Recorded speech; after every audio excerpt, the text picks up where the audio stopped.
folks, welcome to the Prepared Homestead. This is Travis. Thank you all for stopping by to watch another cold morning. I have the opportunity today. I just wanted to say this, so just bear with me. We've got more to talk about. I have the opportunity today to teach a couple of classes at a local homeschool group. They've invited me to come and teach classes on wilderness survival. I'll be teaching everywhere from 4-year-olds up to about 17-year-olds in different classes. So very excited about that. I am a huge proponent and supporter of homeschooling. I believe that there's no better way to change the world, to change tomorrow than how we raise our children and how we educate our children. I think it's quite clear, looking around at the United States today, of what our public education system gives us. I mean, we're dealing with the generations that's been educated publicly over the last 20 to 30 years, and we're seeing the results of that. So I want to reiterate how important it is to take care of your children properly, teach them values, traditional biblical values, and to educate them properly with the true history and where we came from and what our purpose is here, because they're certainly not getting that at the public schools. This one here, this is a big one. Most of you know, many of you know, we live in a very rural area, not a big population out here. And this homeschool group has about 80 children in it. And to compare that, the nearest school to where we meet has only 119 children in it. So this homeschool group that meets monthly is almost as big as the local school. So it's a pretty impressive thing, and I'm very honored to be able to teach these children some outdoor skills, and then the plan is to send them home with some stuff so that they can continue learning this stuff at home, because it just gets them outside and excited about being outdoors, which of course is another thing that's really important nowadays, because so many children they don't spend time outdoors. It's crazy to me. I spent most of my childhood outdoors. So anyways, want to talk about this whole Poland thing, missiles, Russian, Ukraine, because there's a lot more new news about it. Came out this morning that Poland, or mostly the NATO, sorry, not United Nations, NATO is saying that now they believe that this missile strike in Poland was Ukrainians that mistakenly dropped a missile in Poland. They're saying that they're not sure yet. Okay, so they backtracked, and that it doesn't look like that it was fired from Russians, regardless of where we're at, because last night there was also speculation that this came out of Belarus. And now NATO is saying that it looks like that this is very possibly a missile that was fired by Ukrainians, and it just went the wrong direction. Maybe it malfunctioned, maybe it was user error, whatever it was, that it was, it landed in Poland. Of course, who knows what we'll actually find out, and like I say about many things, we'll probably never know the actual truth. Was speculating last night, and even on the video that I made, that it was kind of strange that what would it benefit Russia from doing something like this? I would think that if Russia was going to strike a NATO target, they would pick a good target. They would pick something that some type of infrastructure or supply chain, not just outside of a tiny little village in Poland on the border. And one of the strange things that may never be answered is just that. This missile struck just outside of a small little village, tiny village of Poland. And it was what the news is saying. It struck just outside. And so in a very rural area with not a lot of people, it struck outside of a tiny village and just happened to, unfortunately, kill 2 people. That's a little strange. You would think with all the open space in the sparsely populated area, the odds of one little missile hitting two people is a little strange, but that is the story. Yeah, you know, a lot of times when I myself and others make these videos, we're basing them off of the news information that we're receiving, and that's difficult because we also all know that most of the news that we read is probably false or at least doctored in some way. We're not getting the full truth, okay? So we have to do our best to figure that out. One of the other things that they are saying this morning, and this one sounds a bit strange to me. I'm not an expert in this area, so maybe it's just me, but you know, trying to logically think about this.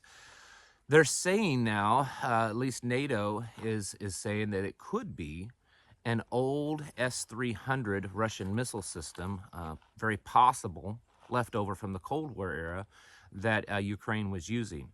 And that's the reason why the first suspicion was Russia, because it is they believe a Russian missile, but it may have been something left over that Ukraine had. Now, why that sounds a little strange to me is that this war has been going on for months.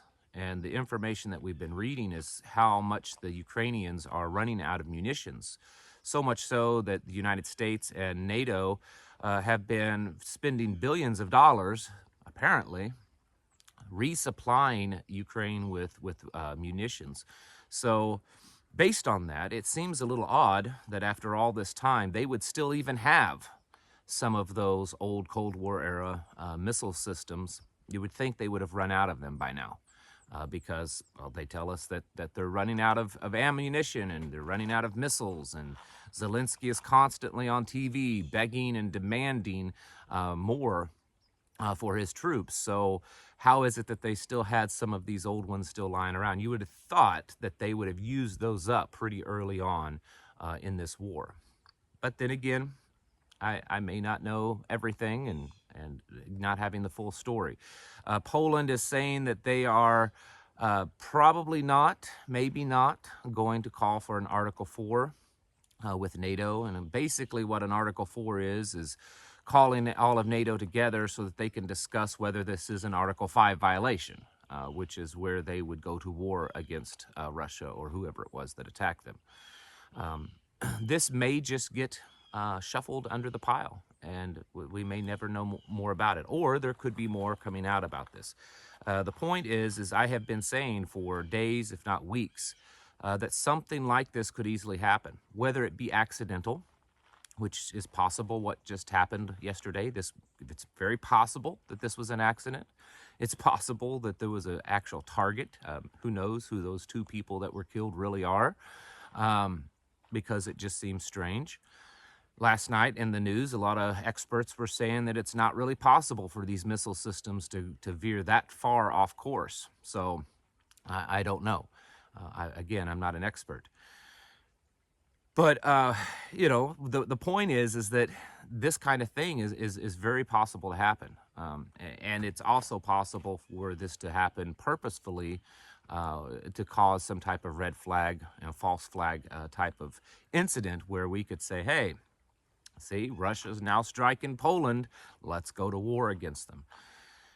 Everything that we're seeing with this war, at least from the perspective of the United States and NATO, is that they have no intentions of coming to any kind of peaceful negotiations. Everything that we are doing, we as in the United States and NATO, are getting ready and building up more and more for war. Many people say that we are already involved in this war, that we are already at war with Russia. It's already. We are supplying Ukraine with lots of munitions. We're supplying them with funds. We're teaching their soldiers. We even have troops in Ukraine. We have soldiers on the ground in NATO, in Ukraine, apparently training and running missile systems, or at least teaching them how to be run. We have been using our intelligence gathering capabilities to hand off information to Ukraine so that they can attack certain Russian sites. And we have been building feverishly over the last few months our troop size around Ukraine. Just reported yesterday that the United States military has established a central command over Ukraine. They've appointed a 3-star general to run that. These are not the things that a nation does if they're trying to avert a war. This is something that a nation does when they're trying to go to war.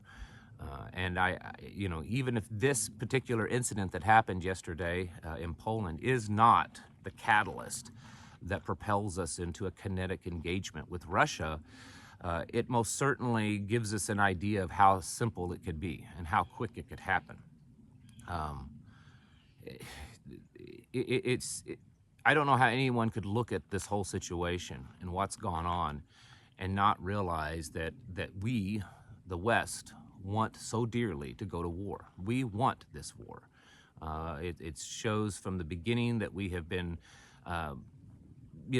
desiring it. I mean, there were things in the beginning before the first shot was ever fired that we probably could have done to stop this from happening. So because of that, my opinion stays the same, that it's eventually going to happen. I cannot see any other way but not happening. And we need to get prepared for that, because I think it's going to be a pretty devastating war.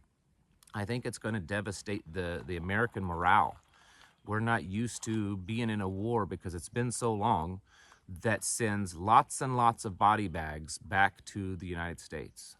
I'm not downplaying any of the recent wars that we've been in or any of the soldiers that have fought and died in those wars. But if you look at the death count of the, Afghanistan, Iraq, things like that, we're only talking a few thousand. Wars like this with Russia, we could have a few thousand in one day. If you go back and you look at World War II and the casualties of World War II, I think personally, and I've spoken with military experts, people that have fought in war, that commanded, that would definitely be considered experts. And they agree with me. They think that this war will be much more likened to World War II when it comes to the mass devastation and the casualties. And I don't think America is quite ready for that. I think the panic that could happen, the harm that could happen here on the home front just from Americans seeing that could be devastating. So, and that's not even, talking about all the other things.